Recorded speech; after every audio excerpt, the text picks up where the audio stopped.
everyone, me again. Welcome back to xameliax. So today we are going to be talking about how to make our menstrual cycle work for us and how to use your hormones to make your month a lot easier. If you're new, my name's Amelia. Hi, it's lovely to have you here. We talk about all kinds of things on this channel, but one of the things that I'm really passionate about is talking about menstrual health, talking through reusable period products and just helping you figure out how to make your hormones work for you. After coming off the pill, I was on Cerazette for 10 years. I didn't have a period for that whole time. And I came off about a year and a half ago, and it was honestly one of the best decisions I've ever made. I've got loads of videos talking about that. You might have seen them that have led you here or vice versa. So please feel free to delve through the playlist and find out my story. I've got lots to say. I've got lots to say on the subject because genuinely it was one of the best things I've ever done for my body, coming off that pill and experiencing my hormones again for the first time in over a decade. It's bonkers. And I know I'm not the only person in that situation, which is why I think it's really important to have these conversations and open up this dialogue, because periods are nothing to feel ashamed about. I know that they're still quite taboo in a lot of places across the world, and it shouldn't be that way. And the only way we're gonna break down that taboo is if we just have these conversations and start talking about it. So grab a cup of tea, have a sit down, and I'm going to tell you about how I track my cycle, how I have figured out patterns that seem to happen every single month with my body and my mind, and how I help myself by working with my hormones and not against them. You'll also have to bear with the lighting in this video. I completely forgot that it's still winter time and it gets dark around 4 o'clock, so I feel like we're going to be losing the sun as this video goes on, but we'll manage, it's fine. So we're all aware of the general PMS symptoms of feeling really sluggish, breaking out in spots, wanting to just sit and eat chocolate, being really tired.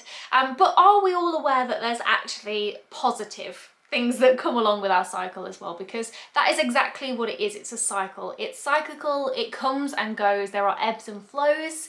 That rhymes. And we've got the not so pleasant side, but we've also got a side that can really help us in a lot of ways, from the way that we look, the way that we feel, and the way we present ourselves and how much we can get done, really. So the first thing I wanted to ask and say is, have you read the book Period Power? If you haven't yet read the book, I forgot to get it, it's downstairs, but here's a picture.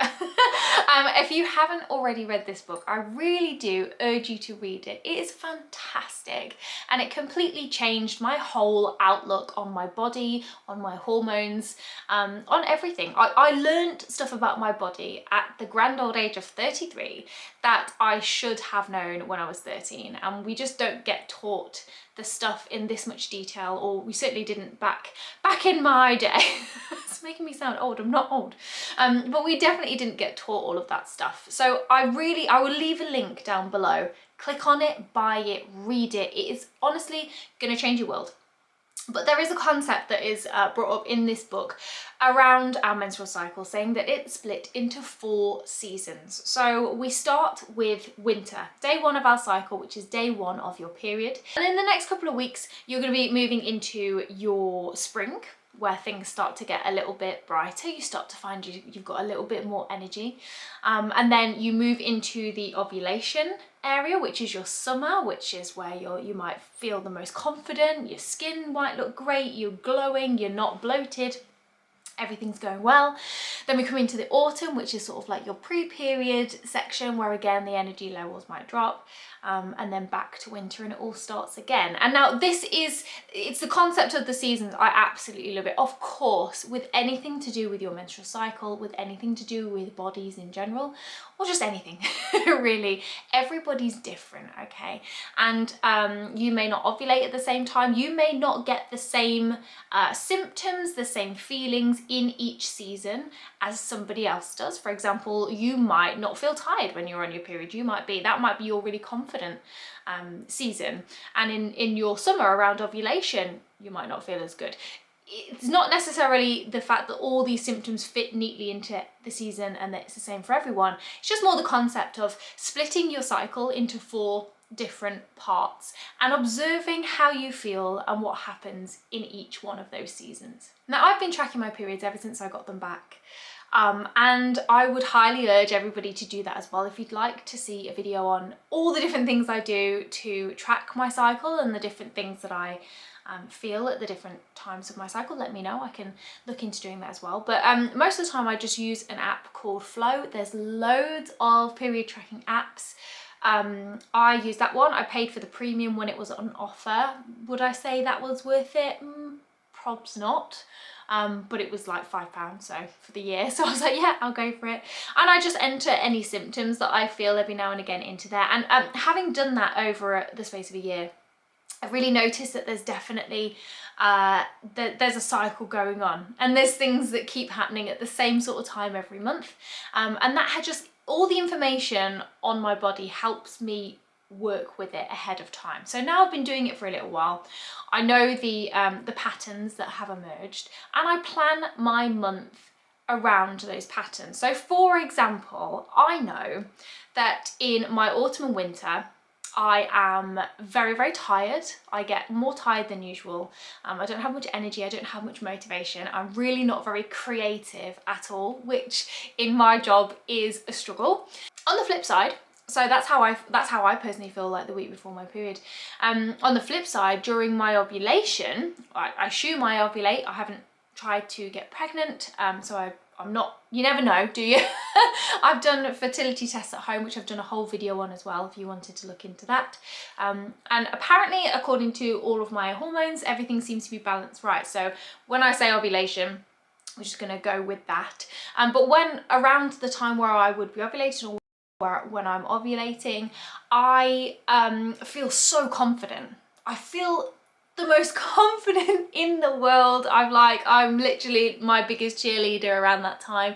My skin is glowy, my hair is bouncy and shiny, I'm not bloated at all, so I feel really sleek. I'm so motivated, I am so creative. I really feel like I'm just in my element. You know, like in the Disney film when the sun's shining and all of the flowers are blooming around you? That's how I feel in my summer.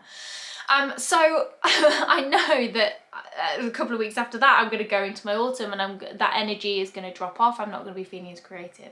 So I use it to my advantage, and I schedule my work stuff around my hormones, and I schedule my life stuff around my hormones. Now, not everybody has the same job that I do. Not everyone's self-employed, right? So this isn't a blueprint for you to do exactly what I do, because it won't fit into your life exactly, just like you'll be able to do things that won't fit into my life.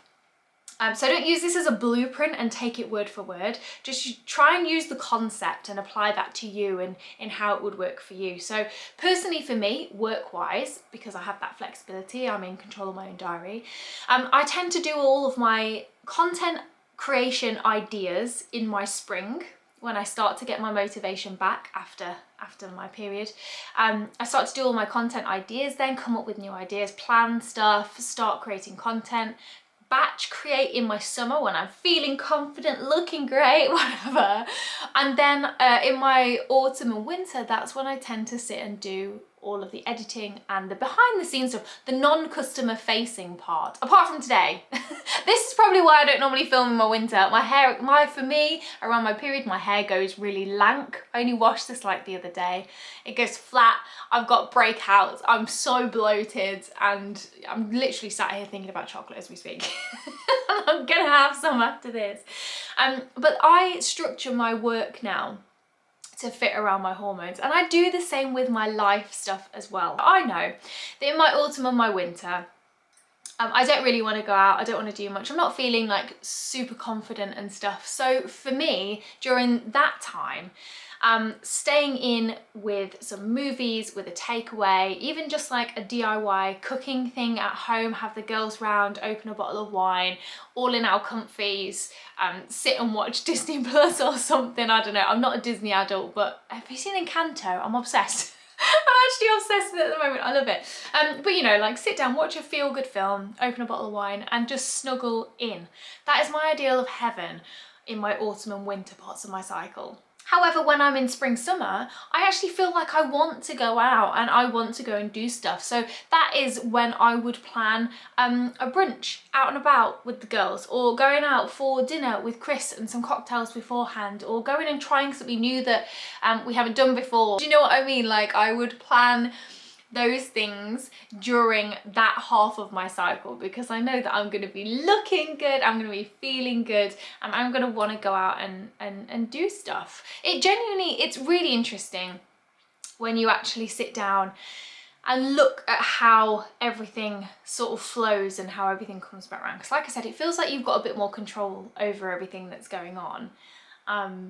Because you know it's all going to come back round again at some point, and you don't feel so, if you lean into it, if you lean into the hormones, if you lean into those shifts of energy, those shifts of confidence, those shifts of, you know, how good and comfortable you feel in your own skin, it makes it all just a little bit less daunting. And working this way has helped me get rid of all of the guilt and the shame that comes along with trying to make your cycle work around your life, instead of making your life work around your cycle, because your cycle ain't changing, but your life can. Your life can bend in order to work around it and maximize what you can do depending on what your hormones are doing. Does that make sense? I don't know. I think I'm rambling now, but please let me know if you got the gist of this and if this has been helpful in any way, shape or form. It's a very simple concept, but it's also a huge subject. Like cycles and menstruation and hormones and everything is so huge. And I think that by investing a little bit of time learning about your body and your hormones and what it's doing, you can gain so much time back. I'm going. My tea's gone cold, which tells me that I've been talking for too long. If this video helped, if it helps in any way, please do click the thumbs up, because that helps more people see it. I want to expand these conversations. We want to break down the taboos, talking about menstruation and periods and everything.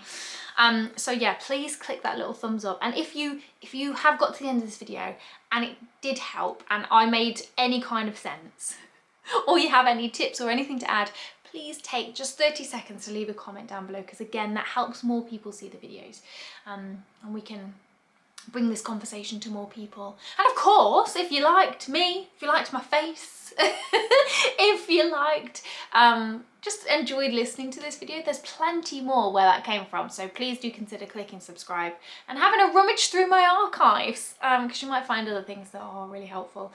But yeah, I might make this a series, we'll see. You know, like skincare for your cycle, eating for your cycle, sleeping, all of that, like how to get rid of the guilt that comes with fluctuating hormones and fluctuating energy levels and just all of it.